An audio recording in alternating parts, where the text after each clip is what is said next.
오늘 나에게 주시는 말씀. 샬롬, 안녕하십니까? 주님과 우리의 이야기, 말씀 나눔의 황요한입니다. 제목, 하나님의 주권과 예정론.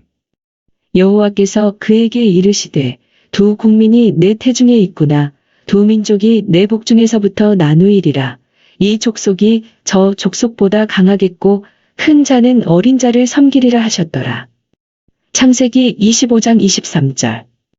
리브가가 그녀의 가정을 위한 하나님의 뜻이 무엇인지 물었을 때 하나님은 리브가에게 아직 나지 않고 태안에 있는 쌍둥이에 대해서 두 국민이 내 태중에 있구나. 두 민족이 내 복중에서부터 나누이리라. 이 족속이 저 족속보다 강하겠고 큰 자는 어린 자를 섬기리라. 라고 계시하셨습니다. 1. 창세기의 이 기록은 신약 성경 로마서 9장에서 바울은 인간의 구원이 인간의 노력이나 어떤 수단과 방법을 통하여 주어지는 것이 아니고 오직 하나님의 절대적인 주권에 의하여 이루어진다는 기독교의 예정론적 교리를 설명하는데 인용하고 있습니다. 이 쌍둥이들이 태어나기 전에 이미 택하시는 하나님의 택정하심이 인간의 선행이나 노력에 의하여 구원이 이루어질 수 없음을 잘 말해주고 있습니다. 하나님은 같은 조건에서 행위의 결과 없이 택할 사람은 택하고 버릴 사람은 버리신다는 것입니다. 이 쌍둥이들은 한 아버지, 한 어머니의 자녀이고 더구나 아직 출생하지도 않고 태안에 있는 상태에서 하나님은 한 사람은 택하고 한 사람은 버렸습니다. 그들은 분명히 아직 태어나지 않았기 때문에 무슨 선행이나 악행이 전혀 없었습니다. 다만 하나님의 절대 주권에 의하여 한 아들은 택하고 한 아들은 버렸습니다. 2. 구원은 오직 하나님에 의해서 이루어지는 것입니다. 구원은 인간의 어떤 노력이나 어떤 수단에 의하여 이루어지는 것이 아니고 전적으로 하나님의 절대 주권에 의하여 이루어집니다. 로마서 9장 16절에 보면 원하는 자로 말미암음도 아니요 다른 박지라는 자로 말미암음도 아니요 오직 긍휼히 여기시는 하나님으로 말미암음이니라 라고 했습니다. 즉 원한다고 되는 것도 아니고 애쓴다고 되는 것도 아니고 오직 하나님의 절대 주권에 의해서 구원받습니다. 3. 이미 버림을 받은 악한 자도 하나님이 세우셨다는 것입니다. 로마서 9장 17절에 의하면 바로에게 이르시되 내가 이 일을 위하여 너를 세웠으니 곧 너로 말미암아 내 능력을 보이고 내 이름이 온 땅에 전파되게 하려 함이로라 하셨으니 그런즉 하나님께서 하고자 하시는 자를 긍휼히 여기시고 하고자 하시는 자를 강탁해 하시느니라 라고 했습니다. 강탁한 애굽왕 바로도 하나님이 자기 능력을 열방에 나타내시고자 세우셨다고 분명하게 기록하고 있습니다. 종교개혁자이자 장로교 창시자인 장깔뱅은 이것을 이중예정론이라고 했습니다. 여기에서 우리가 꼭 알아야 할 것이 있습니다. 성경은 어떤 이론을 전개하거나 어떤 사상을 주는 것이 아니라는 사실입니다. 이론이나 사상이 우리의 영의 상태를 죽일 수도 있습니다. 성경의 예정론도 자꾸 이론화하기 때문에 모순에 빠지게 되고 싸움이 일어나는 것입니다. 하나님께서 예정론을 우리에게 주셨을 때는 알미니안과 깔뱅주의가 싸우라고 또 교파를 만들어 이론적으로 싸우라고 준 것이 절대로 아닙니다. 어쨌든지 예정론을 안 믿는 사람들, 즉 아주 급진적인 알미니안들은 분명하게 이단입니다. 그러나 감리교도 장로교도 신학을 보면 모두 세미 알미니안들입니다. 왜냐하면 다 예정론을 포함하고 있기 때문입니다.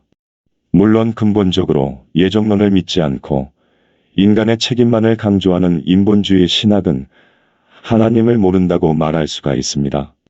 좌우간 영이여 생명인 살아있는 성경 말씀의 근거에서 예정론을 읽으면 아무런 모순이 없습니다. 4.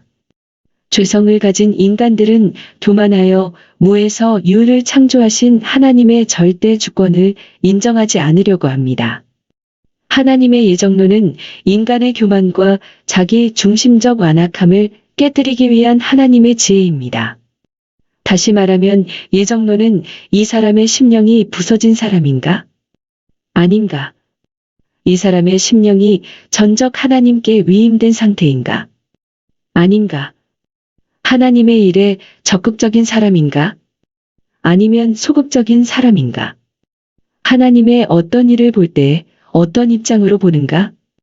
라는 근본적인 신앙 문제와 깊이 연관되어 있는 것입니다. 이러한 하나님의 절대 주권을 받아들이지 못하는 사람은 그 사람 자신이 구원을 받지 못했거나 아니면 자신의 교만과 자아가 아직도 깨어지지 못했거나 혹은 영적으로 어린아이거나 셋 중에 하나입니다.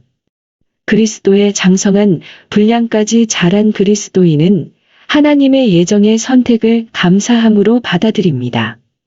왜냐하면 많은 사람들 중에 자신이 택함을 받았다는 사실을 믿기 때문입니다. 5. 이것을 받아들이지 못하는 사람들이 우리 주위에 많이 있습니다. 왜 하나님은 택할 사람만 택하는가?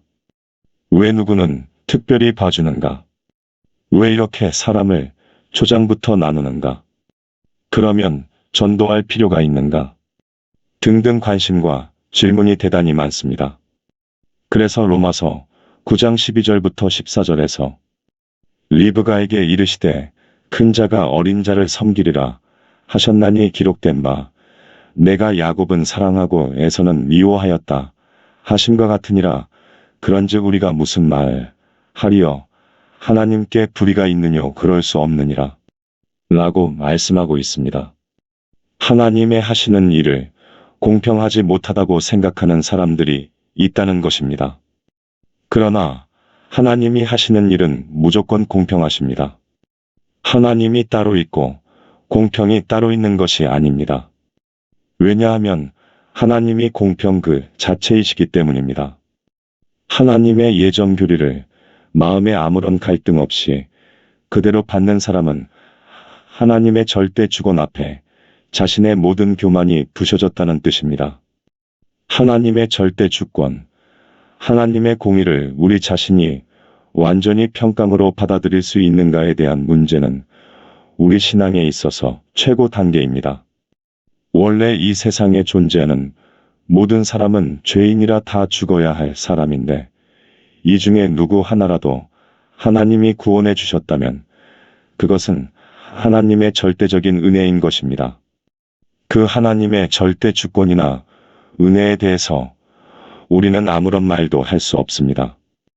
예수님은 포도원 비유인 마태복음 20장 1절부터 16절에서 제일 먼저 온 사람에게나 맨 나중에 늦게 온 사람에게나 품삯을 한 데나리온씩 똑같이 주었습니다. 먼저 온 사람이 불공평하다고 불평을 하니까 주님은 내 것을 가지고 내 뜻대로 할 것이 아니냐, 내가 선함으로 내가 악하게 보느냐 라고 단호하게 책망하셨습니다. 우리는 주님의 은혜에 대하여 조금도 불평할 자격이 없는 완전한 죄인입니다.